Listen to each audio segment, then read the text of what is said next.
want to do the honors? No, you go ahead. I need to take it in from here. I was hoping you'd say that. Okay. Oh my God.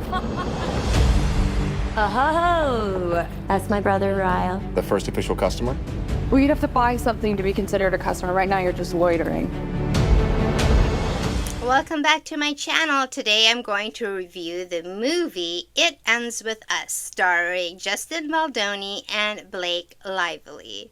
Now, I've seen this movie in the theater, and I decided to give it another watch because it is on streaming now, and I wanted to see how I felt about it given all this controversy that's happening around the movie and the actors and the production companies and who's suing who and why are they suing each other and all of this not so great behaviors that's been happening on set and the rumors of it, and you know who is smear campaigning who. So I decided to rewatch the movie to see if my opinion of it has changed. Also, before this movie, I did read the book by Colleen Hoover. When I picked up the book, you know, it says the cover is, you know, in floral, it says It Ends With Us. At the time, I really wanted to read something uplifting. So reading the book, not knowing it's about domestic violence, really, and it was quite triggering. I did cry in the book, and so I was expecting the same kind of reaction when I saw the movie. And I didn't have that quite intense reaction. Let's back up a little bit about this movie. First of all, where is it set? It's set mostly in Boston, and it's a story about a young woman named Lily Blossom Bloom. You heard me right. Her name is Lily Blossom Bloom, who has a big dream to open a flower shop. I'm not kidding you. But remember, this is fiction. So fiction can be fun. So this is fun. And she comes from a family where her mom was abused by her father. When she was younger, she befriended a homeless boy who lived across the street, and they went to high school together until he had to be sent away because her dad beat him up. And he, after high school, went to join the Marines, so I guess she never heard from him again, but they were very close. Atlas. Lily Bloom. It's been a long time. Yeah. What are you doing in Boston? I opened my flower shop. He was her first love and everything. But fast forward to the future, now she's met a new love. His name is Ryle Kincaid.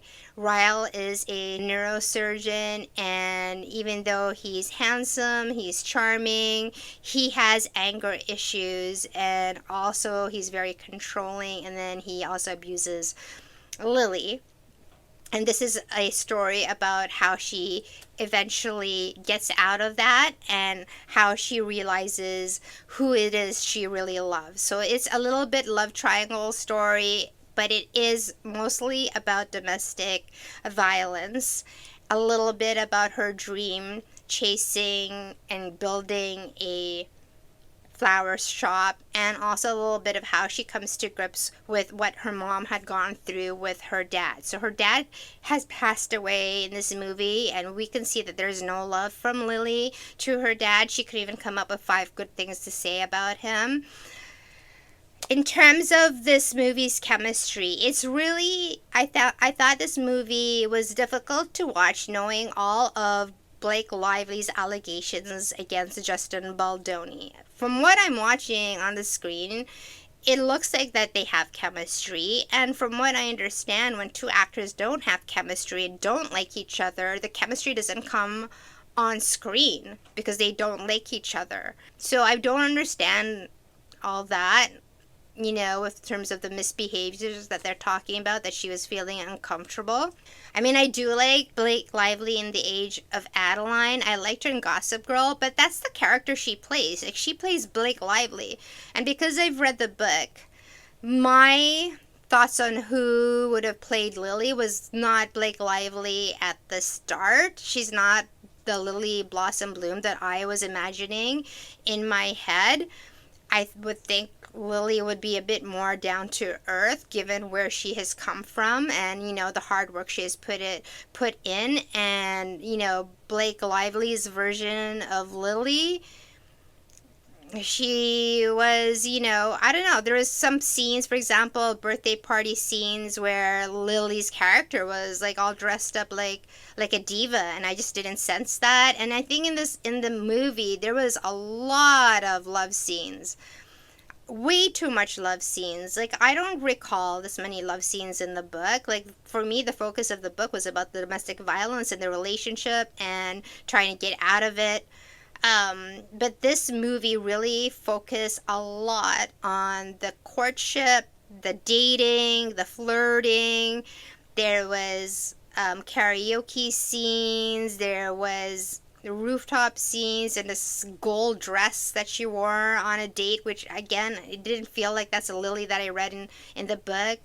So it felt a bit more glamorized with the love scenes, and with some of her outfits. And yeah, her first few outfits were kind of questionable, but I think it helped to maybe show her confidence and growth. But I don't think the confidence comes from the dating and the love scenes. Like, that's one thing I think this movie was missing. It was missing the determination, her growth. It didn't have a lot of scenes with her and her mom was pivotal in this movie.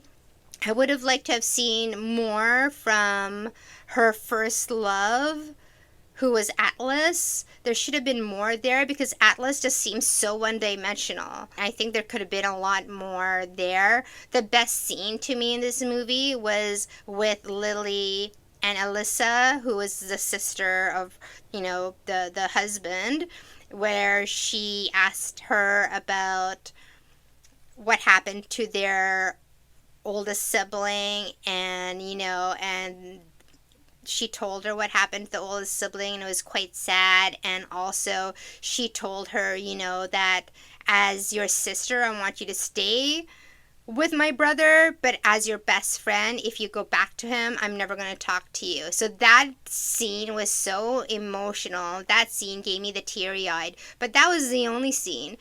What I also didn't like with this movie was how they show the domestic violence. In the book, you know 100% that Ryle was abusing her. There was nothing really that said that Lily was making excuses, or Lily thought that, oh, she was in the way when she fell down the stairs and that's what happened. You know, she knew exactly what was happening to her because she's seen it before in her life via her mom. So I didn't like that part, that this movie was kind of just like making you think, like seeing it through glossy lenses, that, oh yeah, maybe it was this, maybe it was an accident. You know, it wasn't. And in the movie, she does fight with him about it, saying she's gonna leave, but then, you know, he does his sob story and she takes him back. So I wish this movie did a little bit more of that.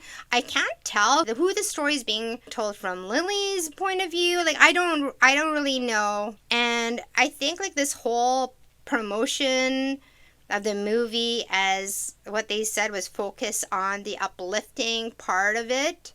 The uplifting part of it came at the very, very end of the movie, right? With the title, It Ends With Us. It ends with Lily and her baby. And there's really nothing uplifting other than the fact that, you know, she does go through everything and then she decides she's going to break the cycle for her daughter, which, you know, was very brave of her. And this movie, I think, took a long time just trying to get there, and it felt very rushed. It felt very rushed at the end when they were trying to wrap it up, because they spent too much time on the parties. They spent too much time on the karaoke scenes and the lovemaking scenes. They spent too much time on, you know, the flower shop. They spent too much time on their dating scenes on the roof and more lovemaking scenes.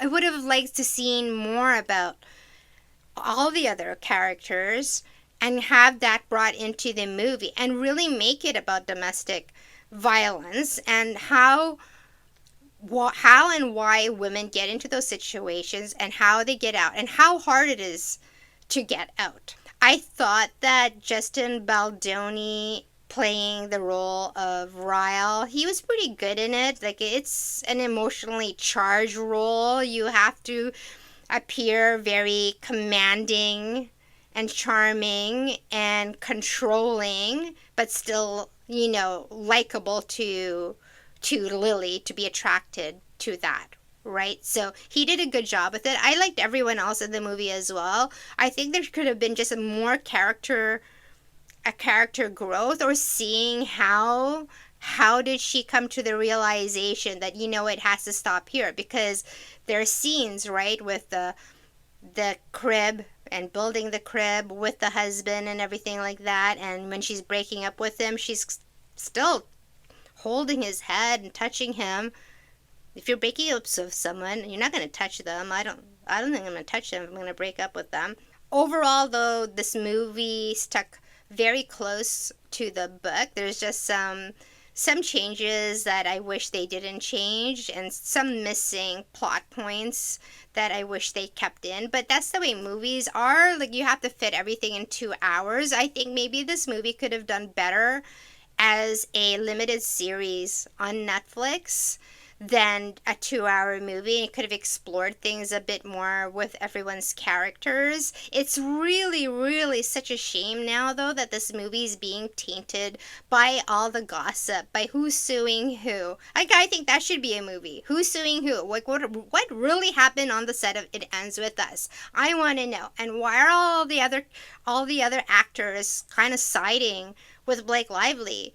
All I know is there's her truth, there's his truth, and then there's the real truth, which we won't know. So for this movie, I'm going to give it 2.5 hearts out of 5 hearts. The scenery was good. The acting, it was just okay. I just feel like the script sometimes was a bit awkward.